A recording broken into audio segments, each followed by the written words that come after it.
Update number 1 Odia भाषा हेब CUT जुलाई कमन university entrance test 2022-23 शिक्षा वर्षर देशर समस्त केंद्रीय विश्वविद्यालय नाम लेखा कि कमन यूनिवर्सिटी एंट्रांस टेस्ट अर्थात सीयूटी अनुष्ठित हेब जुलाई प्रथम बा द्वितीय सप्ताह सर्वभारतीय प्रवेशिका परीक्षा करने को निष्पत्ति होइछे। एथिपई गतकाली आरंभ होइथिबा ऑनलाइन आवेदन प्रक्रिया मे 6 अपराह्न 5टा पर्यंत जारी रहिबो।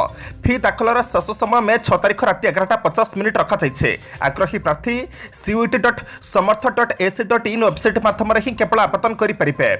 अन्य कौन मोडे आवेदन पत्र ग्रहण कर जड़े प्रार्थी केवल गोटे थर आवेदन करेंगे। तेणु आवेदन करने समय प्रार्थी मैंने एनटी वेबसाइट इनफर्मेशन बुलेटिन को भल भाव पढ़ा परामर्श दिखाई। आवेदन पत्र में प्रार्थी मैंने निज कि अभिभावकों इमेल आईडी और मोबाइल नंबर लिखा निहाती आवश्यक। अपडेट नंबर 2 प्रकाश पाइला ओटीटी परीक्षा फल माध्यमिक शिक्षा परिषद ओडिशा द्वारा परिचालित ओडिशा शिक्षक योग्यता परीक्षा अर्थात ओटीटी 2021 द्वितीय पर्याय फल प्रकाश पाइछे। ओटीटी परीक्षा फल माध्यमिक शिक्षा परिषद वेबसाइट www.pscodisha.ac.in उपलब्ध होउछे। परीक्षार्थी माने निजर रोल नंबर और जन्म तारीख दे लॉगिन करी परीक्षा फल देखि परिबे। सीपरी माध्यमिक शिक्षा परिषद वेबसाइट www.pscodisha.ac.in रु आसंता 13 तारिख रे दिन गोटाए पर छात्र छात्री माने ओएमआर सेट रो स्कैन कॉपी डाउनलोड करें माध्यमिक शिक्षा परिषद उपसभापति गणमाध्यम को सूचना देते। अपडेट नंबर 3 एप्रिल 10 रु 18 वर्ष और चतुर्थ को मिल कोविड बूस्टर डोज। सरकार संप्रति देश में कोविड-19 नूतन रूपांतरित भूताणु चिन्हट होगा देश में दैनिक कोविड संक्रमितों संख्या धीरे धीरे वृद्धि पाइबा आरंभ करेছে। गतकाली देश में दैनिक कोविड संक्रमितों संख्या 1000 उपर रही बेले आज यह 1100 टपी जाइए। दैनिक कोविड संक्रमितों संख्यार वृद्धि पे सरकार चिंतार कारण पलटिছে। ए परिस्थिति आसंता एप्रिल 10 तारिख 18 वर्ष और चतुर्थ को कोविड बूस्टर डोज प्रदान कर शुक्रवार अपराह्न केंद्र सरकार घोषणा करिसेंते। कोविड-19 विरोध में सतर्कतामूलक टीकाकरण वर्तमान एप्रिल 10 तारिख समस्त घरोई टीकाकरण केन्द्र में 18 वर्ष ऊर्ध्व गोष्ठी को उपलब्ध होगा केंद्र स्वास्थ्य मंत्रालय पक्षर एक विवृत्ति में कहुई। अपडेट नंबर 4 नुआपड़ा जिले में आरंभ होला मुख्यमंत्री पायु स्वास्थ्य सेवा कार्यक्रम। राज्य सरकार मुख्यमंत्री पायु स्वास्थ्य सेवा योजना नुआपड़ा आरंभ होइछे। शुक्रवार 7 जन सुपर स्पेशलिटी डाक्तर नुआपड़ा जिला मुख्य डाक्तखाना पहुंचे। डाक्तर टीम रे कार्डियोलोजी विभाग डाक्तर दीपक रंजन दास, एनास्थोलॉजी डॉक्टर देवाशीष स्वाई, न्यूरोलॉजी विभाग डाक्तर कालीप्रसन्न स्वाई, गैस्ट्रोलॉजी विभाग डाक्तर प्रशांत कुमार परिड़ा, नेफ्रोलॉजी विभाग डाक्तर शरद कुमार परिड़ा भुवनेश्वर पिजु पट्टनायक विमान बंदर विमान में नुआपड़ा गौतम विमान घाटी काली पूर्वाह्न 8:50 नुआपड़ा पहुंचे। एमाने 8 और 9 तारिख 2 दिन नुआपड़ा डाक्तखाना से 75 जन रोगी चिकित्सा कर फेरीजबार कार्यक्रम रही। यह कार्यक्रम में नुआपड़ा डीएमओ डीपीएमओ डाक्तखानार मैनेजर और अन्य अधिकारी माने उपस्थित रही। अपडेट नंबर 5 कोविड मृतकों परिवार को आर्थिक सहायता।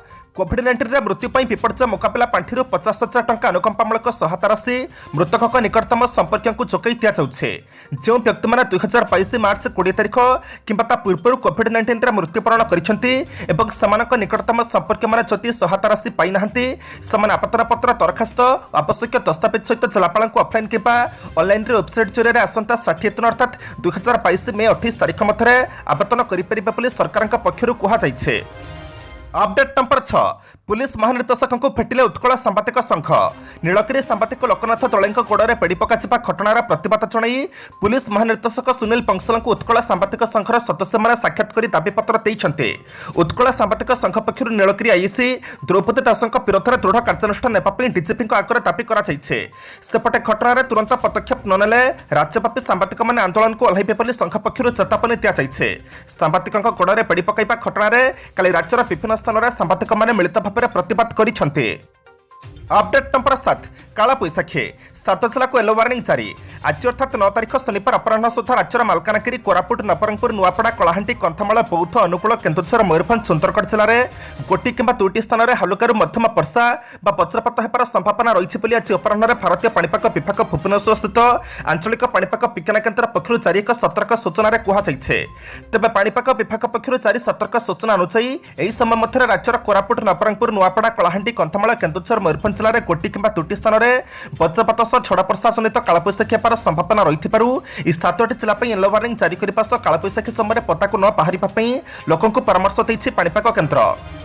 अपडेट नंबर 8 नीलगिरी आईआईसी तदंतकारी अधिकारी बदले नीलगिरी संवाद तथा कनक टीवी सांबादिक लोकनाथ तले पुलिस अमानुषिक अत्याचार को नहीं सब महल में विरोध प्रकाश पाइबा पर पुलिस प्रशासन पक्षर केतक कार्यानुष्ठान ग्रहण कर आज नीलगिरी आईआईसी द्रौपदी दास को बालेश्वर जिला पुलिस मुख्यालय को बदली कर सीपुरी तदंतकारी अधिकारी सुपर्णा बेहरा जिला पुलिस मुख्यालय को बदली कर संपर्क में Purvanchal range in charge IG Narsingh फल सूचना देते तेज संपृक्त आईआईसी को निलंबन करने बदल में केवल बदली संपत्त महल में असंतोष सृष्टि होइछे।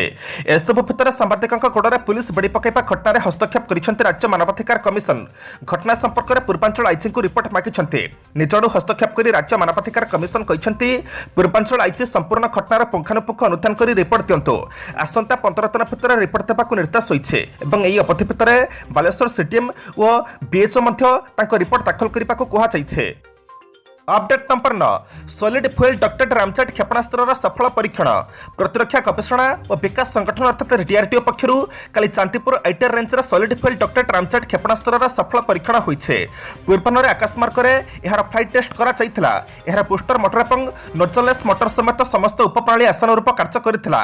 सॉलिड फ्यूल डक्टेड रामचेटर सफल परीक्षण हेबा परे डीआरडीओ को एक नूतन प्रजुक्ति लाभ मिल पारिछे जाफल आकाशरू आकाशमार्ग को निक्षेप करि हेउथिबा दूरगामी क्षेपणास्त्र विकसित करिपारे सहायक होई परिबो। वर्तमान विश्वर हाथगणती केतोटी देश निकट में यह प्रजुक्ति उपलब्ध रही है। छड़ा जोनलेस बूस्टर जो सांख्यिक रामचेट ऑपरेशन तालमेल स्थापन कर सहायता मिल पार। अपडेट नंबर 10 को जावा पूर्व आपण अनुरोध भिडियोटी को शेष पर्यंत देखंतु कारण भिडियोर शेष रही आज राशिफल किंतु ता पूर्व भिडियोटी को लाइक कर दिंतु कारण आपंकर गोटे छोट लाइक आमको नूतन भिडियो बनवाई प्रोत्साहित करें। साथ में आपण क्यों क्यों जिलूर भिडियोटी को देखुं कमेंट बॉक्स में निश्चय लिखंतु। अपडेट नंबर 10 श्री लिंगराज रथयात्रा आज और 13 गाड़ी चलाचल उपर कटकणा महाप्रभु श्री लिंगराज रथयात्रा को सुचारू रूपे परिचालना करने कमिशनरेट पुलिस आज और 13 तारिख दिन मौसीमा छक रथ रोड पर्यंत कटकणा लागू करे। दुई दिन सबू गाड़ी मौसीमा छक म्यूजियम छक आड़क नचेत विवेकानंद रास्त यातायात कर रथ रोड में बारिक साही महाराणा साही गो सागरेश्वर छक शीतलषष्ठी छक तीनिमुंटिया छक हरचुंटी गली मुना मेडिकल गली पुनामा गेट गली समेत रथ रोड को संयोग करुवा समस्त रास्त गाड़ी चलाचल पर कटकणा रथ खोला रथ रोड में कौन गाड़ी जीव ना यह रास्ता परिवर्ते महादेव मंदिरपटू पीएमसी मार्केट कम्प्लेक्स नचेत बिंदुसागर रास्ता थी चानापाना चलाचल कर। अपडेट नंबर 11 सहकारी जंत्री को बांधिला भिजिलांस आय ठारू 7 गुण अधिक संपत्ति ठाब आय बहिर्भूत संपत्ति ठूल करथिबा अभियोग गंजाम जिला भंजनगर क्षुद्र जलसेचन विभाग सहकारी जंत्री कार्तिकेश्वर राउल को गिरफ्त करिछि भिजिलांस। तांको ठारू 4.76 कोटी संपत्ति जबत करिछि भिजिलांस। इस संपत्ति तांको आय ठारू 7 गुण अधिक तांको ठारू केवल 2 कोटी अधिक नगद टंका जबत करा जायछि। चढ़ौर प्रथम दिन में अर्थात 6 तारिख में तांको घरु भिजिलांस नगद 2,50,880 टंका जबत करथिला किंतु चढ़ौर द्वितीय दिन में अर्थात गतकाली कार्तिकेश्वर और द्वितीय पत्नी भुवनेश्वर टाटा आर्यन स्थित फ्लाट्रु नगद 2,50,000 टंका जबत करा जायथिला। ए दुई दिन में मोट 2,03,08,80 टंका जबत करा जायछि। ओडिशा भिजिलांस इतिहास में यह एक रेकर्ड पूर्व केबे रेड बेले एते परिमाणर नगद टंका जबत करा जाय नथिला। अपडेट नंबर 12 निजे पतरे पकाउछन्ते निजर अपारगता अवहेला पानी रे पड़िला 80 लाख पुणी थे खर्च होगा प्राय 1.5 कोटी कारण श्रीमंदिर में लगी सीसीटीवी कैमेरा गुड़िक अचल हो जाइए। तेणु एवं सब पुराना कैमेरा को परिवर्तन कर पुणी थे नुआ वायरलेस कैमेरा लगे निष्पत्ति नहीं प्रशासन। हाई रिजोल्यूशन कैमेरा सांगू 2 मासर मेमोरी बैकअप भली हाई क्वालिटीर कैमेरा जगिप श्रीमंदिर जमीक कैमेरा सम्मुखर कहीं भी खसी जापरें ना और एसबूर मनिटर करने सब कैमेरा को सर्भर सह चढ़ा जहाँपर प्रशासन तीक्ष्ण दृष्टि पूर्व मात्र 91 स्थान में सीसीटीवी लगी बेले एवं 135 नुआ नुआ स्थान में लगे कैमेरा खासकर जो रसघर को नहीं एत सब ड्रामा सेठारे प्रशासन पक्षर 4टी कैमेरा लगे रसघर भितर को किए गला और किए आसला सबकिछ उपर कड़ा नजर रखिब। एठारे सूचना देवाक चाहिबू पुरी श्रीमंदिर में प्राय 80 लाख टंका खर्च हो 91टी सीसीटीवी लगा जाइथिला किंतु जड़े सेवायतक कहवा अनुसायी एथिरु प्राय 80टी अचल हो जाइछे। केबेठारु अचल चत्य जना नाही किंतु चुली फांकिबा पर सत्य सामना को आसिला। अपडेट नंबर 13 2 वर्ष धरी संपत्ति तालिका देउना मुख्यमंत्री और मंत्री गत किछि दिन धरी राज्य भिजिलांस जड़े पर जड़े अफिसर आखि खोसी हेबा भली नगद टंका और संपत्ति जबत करने पर राज्य प्रशासन दुर्नीति उपटुपई होता जनापड़ी। दुर्नीति उपर लगाम देवाई राज्य सरकार आंतरिकता एभली जहाँ दांडे पड़ी हाटरे कड़ुछे। एपरिक गत 2टी आर्थिक वर्ष मध्य मुख्यमंत्री आरंभ कर विभिन्न मंत्री पर्यंत किए केते संपत्ति आहरण करिसेंती केई तार टेर पाई पारु नाहंती। सरपंच आरंभ कर मुख्यमंत्री पर्यंत और पिओन आरंभ कर मुख्य सचिव पर्यंत समस्त प्रतिवर्ष ସେମାନଙ୍କର ସମ୍ପତ୍ତିର ତାଲିକା ଦେବେ। ଏହାକୁ ସାର୍ବଜନୀନ କରାଯିବ ବୋଲି 2020 ଡିସେମ୍ବର 28 ରାଜ୍ୟ କ୍ୟାବିନେଟ୍ରେ ନିଷ୍ପତ୍ତି ହୋଇଥିଲା। ତେବେ ଏହାକୁ ଖୋଦ ମୁଖ୍ୟମନ୍ତ୍ରୀ ଓ ତାଙ୍କ ମନ୍ତ୍ରୀମାନେ ଖାତିର କରୁନଥିବା ଜଣାପଡ଼ିଛି। ମିଳିଥିବା ସୂଚନା ଅନୁସାରେ 2020-21 ଓ 2021-22 ଆର୍ଥିକ ବର୍ଷ ଶେଷ ହୋଇଥିଲେ ମଧ୍ୟ ମୁଖ୍ୟମନ୍ତ୍ରୀ ନବୀନ ପଟ୍ଟନାୟକ ଓ ତାଙ୍କ ମନ୍ତ୍ରିମଣ୍ଡଳର ସହଯୋଗୀମାନେ ନିଜର ବାର୍ଷିକ ସମ୍ପତ୍ତି ବିବରଣୀକୁ ସାର୍ବଜନୀନ କରୁନାହାନ୍ତି। अपडेट नंबर 14 ब्रह्मपुर महानगर निगमर डेप्यूटी मेयर हेले विवेक। ब्रह्मपुर महानगर निगमर डेप्यूटी मेयर निर्वाचन शुक्रवार अनुष्ठित हो जाइछे। बीजेडीर विवेक रेड्डी डेप्यूटी मेयर भाव में निर्वाचित होइछन्ते। महानगर निगमर 42टी वार्ड थिबा बेले सेथुरु विवेक को 34टी भोट मिलिछे। बीजेपीर डेप्यूटी मेयर प्रार्थी टी करुणाकर पाइथिले मात्र 7टी भोट। स्वाधीन कॉर्पोरेटर संध्याराणी शुक्ला निर्वाचन पर्चन करथिले। निर्वाचन अधिकारी संग्रामजीत नायक फलाफल घोषणा करथिले। एहा पूर्व नवनिर्वाचित मेयर संघमित्रा तळई एवं कॉर्पोरेटर शपथ ग्रहण कार्यक्रम अनुष्ठित होइथिला। अपडेट नंबर 15 राज्य सरकार और एएसआई को जवाब मागिले हाईकोर्ट। श्रीमंदिर परिक्रमा प्रकल्प नहीं हाईकोर्ट आज जवाब तलब करिसेंते। प्रकल्प बंद पई होइथिबा मामला आधार रे जवाब तलब करिसेंते। राज्य सरकार और एएसआई को जवाब मागिसेंते हाईकोर्ट। तीनोटी प्रसंग रे 17 तारिख सुधा जणाइबाकू निर्देश दैछन्ते हाईकोर्ट। श्रीमंदिर चतुर्पार्श्व रे कोन निर्माण होउछि, निर्माण कार्य पई अनुमति रहिछि ना नाही, निर्माण द्वारा श्रीमंदिर प्रति विपद अछि ना नाही जणापली हाईकोर्ट कहिसेंते। एप्रिल 21 तारिख रे परवर्ती शुणाणी नै तीन धार्य होइछे। राज्य सरकार श्रीमंदिर चारि पाखरे 100 मीटर परिधि भितर बड़ बड़ गात खोली निर्माण कार्य करुछन्ते। यह बेइन दर्शाई बुद्धिजीवी और विभिन्न राजनैतिक दल रास्ता कोल्हाइथिले। एएसआईर बिना अनुमति राज्य सरकार निर्माण कार्य करुथिबा अभियोग करथिला। विभिन्न महल उद्वेग प्रकाश पाइला परे एएसआई स्पष्टीकरण रखिथिला। श्रीमंदिर चारिपार्श्वर 100 मीटर परिधि भितर निर्माण करने काहाकू अनुमति दिया नथिबा स्पष्ट करथिला। एहा परे विभिन्न संगठन राज्य सरकार उपर पर्सिथिले। अपडेट नंबर 16 ब्राह्मणीचल प्रदूषण सीमा टपिला। इस्पात सहरांचल निर्गत पर्जय जल को बिना परिचालन में सीधासलख नदी को निष्कासन दूषित होबार लगी ब्राह्मणी नदी। राज्यर एकाधिक सहर दे प्रवाहित तथा जीवन जीविका दौथिबा पानीय जल जगत नदीर उत्पत्ति स्थल अर्थात राउरकेलारू ही प्रदूषित होबार लगी। ब्राह्मणी नदी जलर स्थिति एवं संगीन है। सूरज ट्रिटमेंट प्लांट पूर्ण कार्यक्षम कर अहेतुक विलंब यार मुख्य कारण पलटिछे। तेज ब्राह्मणी नदी को इस्पात सहर पर्जय जल छाड़ा प्रशासन पर महंगा साब्यस्त होइछे। ई मामला पे उच्च न्यायालय पहुंचे। शुक्रवार दिन ऑनलाइन शुणाणी में उपस्थित रहिबाकू उच्च न्यायालय राउरकेला महानगर निगम कर्तृपक्ष को निर्देश दैछन्ते। एही क्रम राज्य राउरकेला महानगर निगम अर्थात आरएमसी कर्तृपक्ष शुणाणी में उपस्थित रहिबे। निर्माणाधीन स्वराज ट्रिटमेंट प्लांटर स्थिति राज्य प्रदूषण नियंत्रण बोर्ड निर्धारित मानदंड पूरण होउछि ना नाही से नहीं पक्ष रखिबे। अपडेट नंबर 17 खूब शीघ्र सबु बैंक एटीएम रे कार्डलेस टंका उठाण व्यवस्था हेब। जालियाती रोकिबा उद्देश्य बिना कार्ड एटीएम रू टंका उठाण व्यवस्था प्रचलन करिबा लागि सबु बैंक को अनुमति देबा पई निष्पत्ति नियाजिथिबा कथा आज भारतर रिजर्व बैंक कहिछे। संप्रति देशर अल्प केतक बैंक केवल निज निजर एटीएम रे निजस्व ग्राहक मानक निमंते कार्डलेस टंका उठाण व्यवस्था करिसेंते। आज द्विमासिक आर्थिक नीति समीक्षा घोषणा करिबा अवसर रे भारतीय reserve banker governor Shaktikanta Das कहिसेंते unified payment interface अर्थात यूपीआई जरिया देशर थिबा समस्त बैंक एवं एटीएम नेटवर्क रु बिना कार्ड रे नगद टंका उठाण सुविधा पई प्रस्ताव रहिछे। आर्थिक कारबार आहुरी सरल करने कार्डर आवश्यकता नथिबा एभली आर्थिक कारबार कार्ड स्विमिंग और कार्ड क्लोनिंग भली जालियाती रोकिपर। अपडेट नंबर 18 प्रधानमंत्री आवास योजना 3 कोटी अधिक पक्का घर निर्माण होइछे।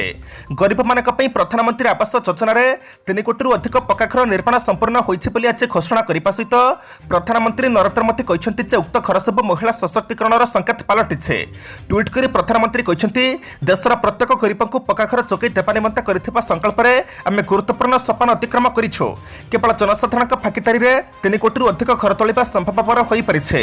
मौलिक सुविधा थिबा ई घर सब आज महिला सशक्तिकरणर संकेत पलटि जाइछे। अपडेट नंबर 19 मुंबई को केन्द्रशासित अंचल करने बीजेपी षड्यंत्र करुछे।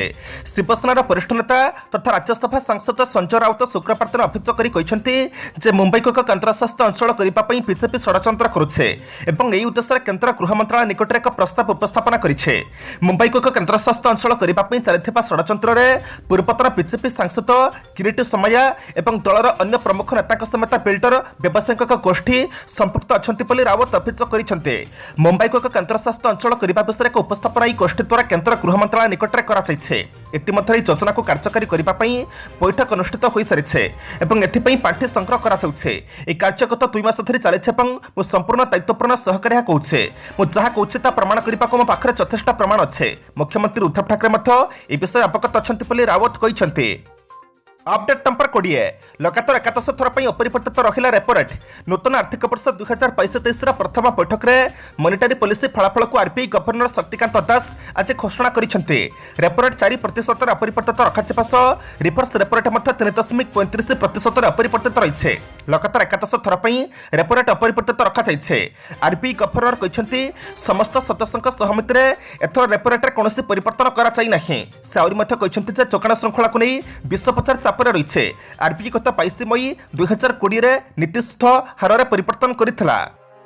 आज एप्रिल मास 9 तारिख शनिवार एवं जानिबा 12टी राशि संपूर्ण राशिफल।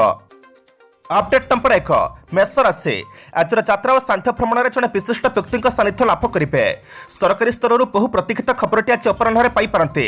वाणिज्य व्यवसाय और परिवहन में विवाद वृद्धिर संभावना रही। भूल बुझामणा कारण कौन अपरिचित कलह लागिपे। अपडेट नंबर 2 वृष राशि पारिवारिक क्षेत्र में केतक व्यतिक्रम लगी रही मन कथा मनरे मारी चलने बाध्य हे। बंधु मान सहानुभूति लाभ कर विपत्तीय घटनार समर्थन करेंगे। प्रत्येक क्षेत्र में चेतना परिस्थिति को जटिल मन कर वास्तव में सेपरी किसी हेब ना। आकस्मिक भाव में सुख भ्रमण चोक रही। अपडेट नंबर 3 मिथुन राशि आज यात्रा नूतन कार्यारंभ अनुकूल परिवेश सृष्टि हेब किंतु जहा कले बिना खर्च काम हासिल हो पारिब नाही। स्वास्थ्य समस्या अपरिवर्तित रहिबा उद्वेगर कारण होई पारे। आकस्मिक भाव में मित्र बंधुक सह मतांतर घटिबार संभावना रही। अपडेट नंबर 4 कर्कट राशि दीर्घ दिन स्थगित काम को आरंभ करने सकाशे अनुकूल वातावरण सृष्टि हेब। सहकर्मी माने प्रत्येक क्षेत्र में सहयोग हाथ बढ़ाइबे। प्रत्येक क्षेत्र में अजणा अशुणा व्यक्ति दूरी रहिबा फल जानफान चालन में सतर्कता अवलंबन करंतु। अपडेट नंबर 5 सिंह राशि कौन क्षेत्र को न डाकिले जातु ना न पचारे किसी कहवा ठीक हेब ना। चेष्टा करुवा काम अर्थ संपर्क प्रभृति प्रत्येक दिगरू शुभ फल पाइबे। भांगी पड़ता संपर्क पुणी जोड़ी हो कार्यव्यस्तता जो मिसवाक आसुवा बंधुों सह आलोचना कर अवसर पाइबे ना। अपडेट नंबर 6 कन्या राशि अन्य त्याग स्वीकार कले समानता को ग्रहण करें ना। असावधानता कारण आघात किंबा धनहानि संभावना रही। चिंता करुवा कामगुड़िक परिस्थिति वशतः वास्तव में ओलटा होबार चिंता प्रकट करेंगे। कला साहित्य सांबादिकता और आध्यात्मिकता क्षेत्र में बेस आदृत हेबे।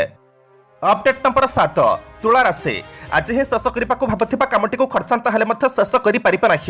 प्रतिटी क्षेत्र में अवस्था देखी व्यवस्था करूँ ना तरफरिया पदक्षेप ने असुविधा पड़ पारते। कार्य संपन्न करने क्षेत्र में बंधु मैंने असहयोग करें। पारिवारिक समस्या मानसिक स्थिति को कलुषित करें। अपडेट नंबर 8 बिछा राशि अतीत घटना मन में आलोड़न सृष्टि कर मानसिक स्थिति को अस्थिर करें। काले साहाय्य करने को बंधु कहीपारती एक कथा मन में चिंता कर संपर्क पाख माड़े ना। आपण उच्च स्तर में संपर्क वृद्धि पाइब जहाँकि काम को आसब। जमीजमा कारण को नहीं कौन निकट संपर्कों सह जुक्तितर्क लागिपे। अपडेट नंबर 9 धनु राशि गोटे स्थान में दीर्घ समय रहिबा आपणक समस्यार कारण हो पारे। पूर्व परिकल्पित नूतन योजनाटी को कार्यकारी करने परिवार पूर्ण सहयोग पाइबे। निर्माण क्षेत्र में विभिन्न प्रकार चापर सम्मुखीन हो पारते। आज प्राप्त भ्रमण सुख पे सुपभोग्य हो पारे। अपडेट नंबर 10 मकर राशि आज आप जो कम हाथ देवे से निश्चित सफलता पाइबे। केतक क्षेत्र में हाथ पांता को सूचक आसीज किंतु धनिष्ठ निज दशरुता हरई पारते। पूर्व शत्रुता को केन्द्र कर समस्या सृष्टि होगा कारण कामटी असंपूर्ण रही। यात्रा यांत्रिक त्रुटि समस्या को द्विगुणित करें। अपडेट नंबर 11 कुंभ राशि आज प्रत्येक काम समस्या बहुल हो पारे। कर्मक्षेत्र में असफल होगा नहीं बंधु आचरण मन में सन्देह सृष्टि कर। शिल्प वाणिज्य परिवहन व्यवसाय क्षेत्र में समस्या दूर हो पारे। आज सभा समिति सत्संग आध्यात्मिकता राजनीति प्रशासन भल। अपडेट नंबर 12 मीन राशि आज जहाँ करेंगे कि कहे प्रत्येक दिगरू अनुकूल सुफल प्रदान कर किंतु कर्मक्षेत्र में अपहृत कार्य सकाशे अनुताप करने को पड़ पारे। आनुष्ठानिक काम में गुरुदायित्व बहन कर प्रस्तुति पथ कर्म मुखर रखिपारते। ऑफिस नूतन दायित्व हाथ को नहीं पारते।